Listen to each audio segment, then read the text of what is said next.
Assalamualaikum warahmatullahi wabarakatuh. Perkenalkan, nama saya Kreatonika Seni Putri dengan NPM 251705146 dari kelas A.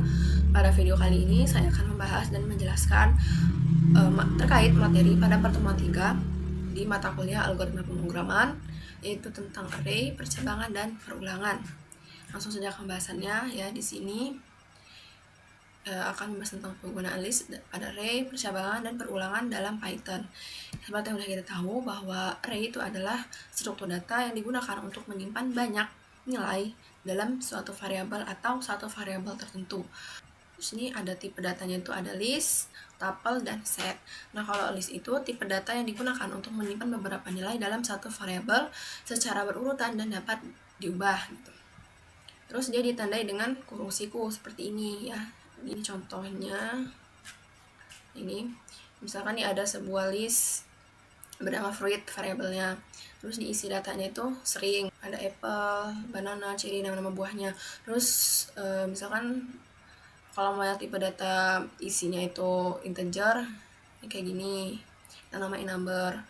Nah, terus dia nggak hanya string sama integer aja, dia juga bisa untuk yang boolean sama float ya. Kalau ini dia karena bisa diubah, artinya dia bisa ditambah atau dihapus gitu ya dari list tersebut. Misal kita mau fruit append, ini kita menambahkan suatu elemen yang akan diletakkan di list paling terakhirnya nanti, yaitu buah orange. Terus kita print buah setelah ditambahkan. Nah, ini kan print pertama ya, print fruits. Kita lihat dulu. Nah, print fruit. Nah, ini apple, banana, cherry, ini kan baru cuma 3 ya list awal. Terus kalau setelah kita append tadi, kita tambahin buah orange ini jadinya ada 4 nih, dia kan di tempat paling terakhir. Terus kalau mau kita ubah juga bisa. Misal yang ada di ini nih, list number, kita ubah angka 1 atau indeks ke 0, indeks pertama lah gitu. Kita ubah jadi angka berapa? 9 misalnya nih. Ya udah, nanti kita panggil variabel listnya itu adalah number. Terus di sini array-nya berapa? Misalkan tadi kita mau ubah angka 1 kan ada indeks ke 0, ya udah panggil indeks 0. Misal kita kalau mau ubah angka 4 nih jadi angka 9. Nanti kan dia ada di indeks ke 0, 1, 2, 3, ke 3 ya. Ubah aja. Nah, ini kan 1, 2, 3, 9. Ini kalau awal kan 1, 2, 3, 4. Seperti itu. Selanjutnya itu ada tuple. Nah, ini list yang nggak bisa diubah. Kalau ini list biasa ini bisa diubah. Kalau tuple itu sebuah list yang nggak bisa diubah dan ditandai dengan tanda kurung biasa kayak gini. Nih contoh kodenya. Nah, ini misalkan ada sebuah list yaitu buah, misalnya nih buah. Nah, ini ya isinya nama-nama buahnya. Ya udah, kalau kita mau nampilin tinggal print isi tuple buah, yaitu ada buah. Terus mau lihat elemen pertamanya itu buah apa, terus elemen terakhir buah apa. Misalkan elemen pertama berarti kan ada di indeks ke 0 ya tadi, jadi nggak bisa kayak append tadi, kayak di operasi yang ada di list tadi. Kalau di tuple dia cuman ngeprint nampilin aja. Nah, ini buah apple, buah. Terus jumlahnya, kalau ngitung bisa ya, jumlah dalam tuple ada 3. Selanjutnya itu ada set. Nah, ini tipe data yang digunakan untuk menyimpan kumpulan nilai yang tidak berurutan, tidak memiliki indeks, dan tidak memperbolehkan adanya data duplikat. Oke, kalau di list tadi itu datanya berurutan. Nah, kalau di set ini datanya tidak berurutan, dan dia juga nggak ada indeks gitu ya. Karena dia nggak berurutan ya udah pasti indeksnya nggak jelas gitu ya, kan basing. Ini contoh kodenya. Misalkan nih ada sebuah list set dengan nama variabel buah. Nah, ini isinya, isi datanya. Terus kita bisa melakukan operasi add atau nambahin elemen ke dalam list tersebut, list buah ini nih. Karena kan dia nggak ada indeks ya, indeksnya nggak terurut gitu kan, ya udah berarti dia nambahinnya basin. Dia ada di posisi ke-1, ke-2, terakhir, pertama gitu. Nih di sini di kode kita nulisnya apple, banana, cherry, tapi pas di output pas ngeprint mau nampilin nggak berurutan kan, nggak sesuai sama yang kita tulis di kode gitu. Ini misalnya set setelah ditambahkan buah orange tadi, ya udah nambah buah orange, ini ada 4. Semua hapus, bisa hapus buah banana, ini udah dihapus, sisa 3. Seperti itu. Nah selanjutnya itu percabangan. Ini digunakan untuk menentukan alur eksekusi program berdasarkan suatu kondisi. Bisa bernilai true atau false nanti kondisinya. Nah ini percabangannya ada. Yang pertama ada percabangan if, yaitu percabangan yang hanya memiliki satu blok pilihan atau kondisi aja. Berarti kan true ya, kondisi udah pasti true. Yang dipilih pasti kondisi true-nya atau kondisi yang sesuai dengan yang diminta si program.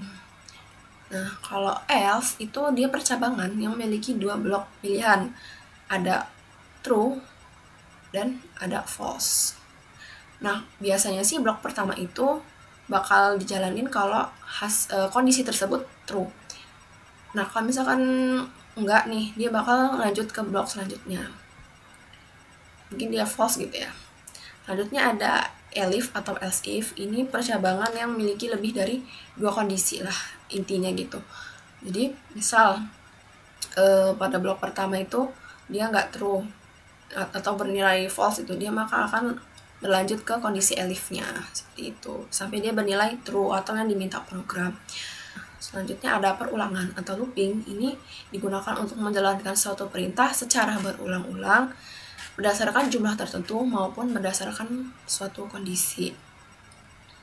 Nah, dengan adanya perulangan, program dapat melakukan proses yang sama tanpa harus menuliskan kode secara berulang, secara manual. Nah, ini ada 2 macam perulangan. Dalam Python itu ada for untuk menjalankan sekelompok pernyataan berkali-kali dengan jumlah iterasi yang telah ditentukan untuk for.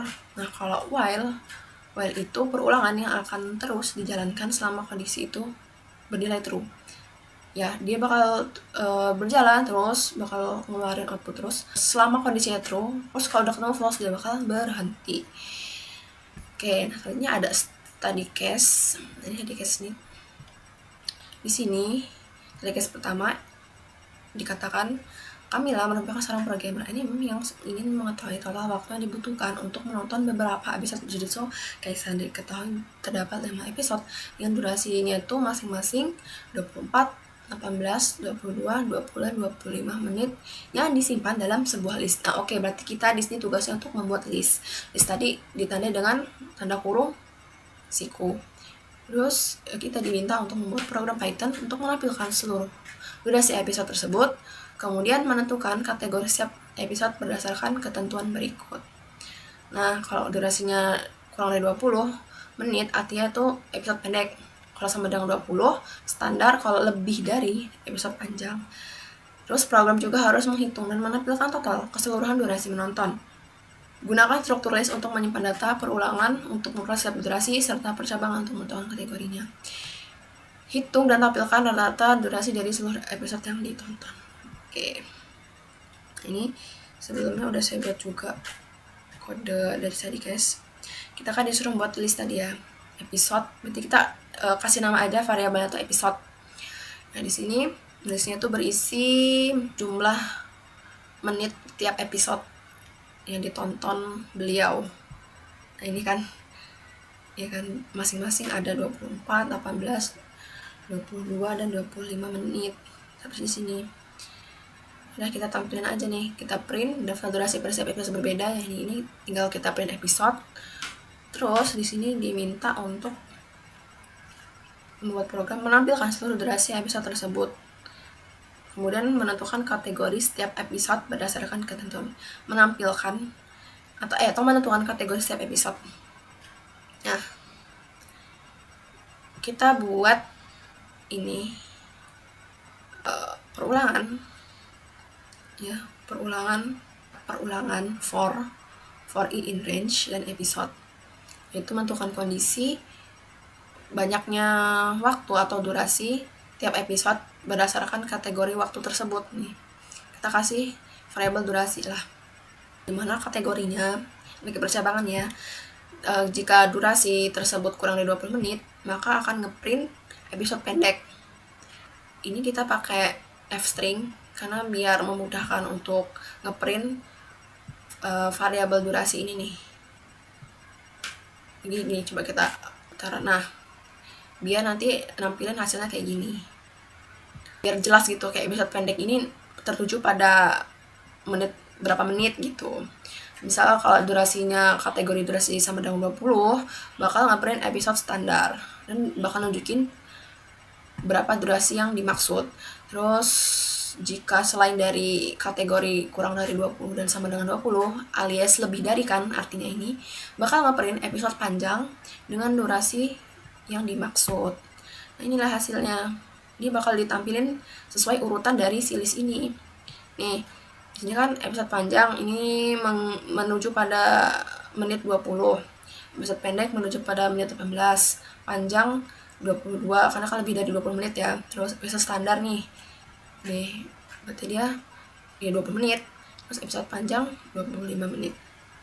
Terus kita juga disuruh menghitung untuk nilai plusnya ya, menghitung tampilan rata-rata durasi dari seluruh episode. Berarti kan udah seluruh episodenya ya. Udah tinggal pakai fungsi yang udah ada tadi kan, total semua nih kan, biar kita ngerata-ratain langsung ke semua episode. Berarti ini tambah dengan durasi ya, jumlah dengan durasi tersebut.